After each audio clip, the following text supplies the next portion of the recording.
تعالوا نعمل مع بعض سباجيتي كاتشو بيبي. ازيكم احلى ناس في العالم، انا عمرو حلمي والنهارده جاي اعمل لكم وصفه سهله جدا. انتوا شايفين مش قدامي غير 3 مكونات، وصفه من المطبخ الروماني من ايطاليا. هعمل ايه؟ هعمل سباجيتي كاتشو بيبي او سباجيتي كاتشو اي بيبي. يعني ايه الكلام ده؟ كاتشو يعني جبنه وبيبي يعني فلفل اسود اللي هم قدامي دول، وباستا سباجيتي من سيتشيليانو باستا، هو براند مصري بس وصفه ايطاليه. تعالوا اقول لكم المكونات. باستا سباجيتي سيتشيليانو، فلفل اسود بالجرش فريش، جبنه بارميجان ريجيانو وعليها جبنه بيكورينو رومانو عشان دي من مدينه روما، بيكورينو رومانو اساسيه، بس لو مش موجوده جبنه بارميجانو هتحل محلها. دلوقتي بقى هاخد الباستا سيتشيليانو سباجيتي، هنزلها في الميه المغليه وهسيبها لحد بالظبط 7 دقايق وبعد كده هطلعها الدنتي. دلوقتي هعمل ايه في طبق؟ الباستا خلاص تقريبا خلصت. هاخد من الجبنه دي احط تحت كده كتير، جبنه كتير، وبعدين هاخد الباستا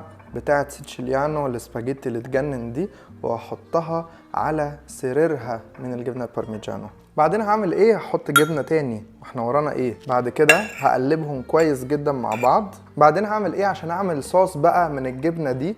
هاخد شويه ميه باستا واحطها عليها. بصوا بقى مع التقليب والميه السخنه، بصوا عملت ايه؟ عملت صوص كريمي من ولا حاجه. هنعمل ايه دلوقتي؟ هنحط عليها شويه فلفل اسود مجروش فريش. باستا بمكونين بس وريحتها تخبل وطعمها اكيد يجنن. الباستا دي اخترعوها لما الرومان او الايطاليين كانوا فقراء جدا وكان عندهم حرب، فما كانش عندهم غير الباستا والجبنه والفلفل الاسود. بس الباستا دي عاشت لحد دلوقتي في ايطاليا والايطاليين بيعشقوا الوصفه دي. ممكن تقدموا الباستا عادي او ممكن تحطوها كده اهو زي ما انا بعمل في مغرفه، وبعد كده تقدموها في طبق بشياكه.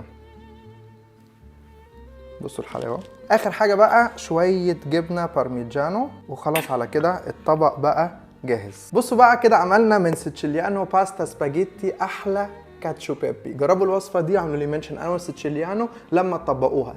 Buonissima!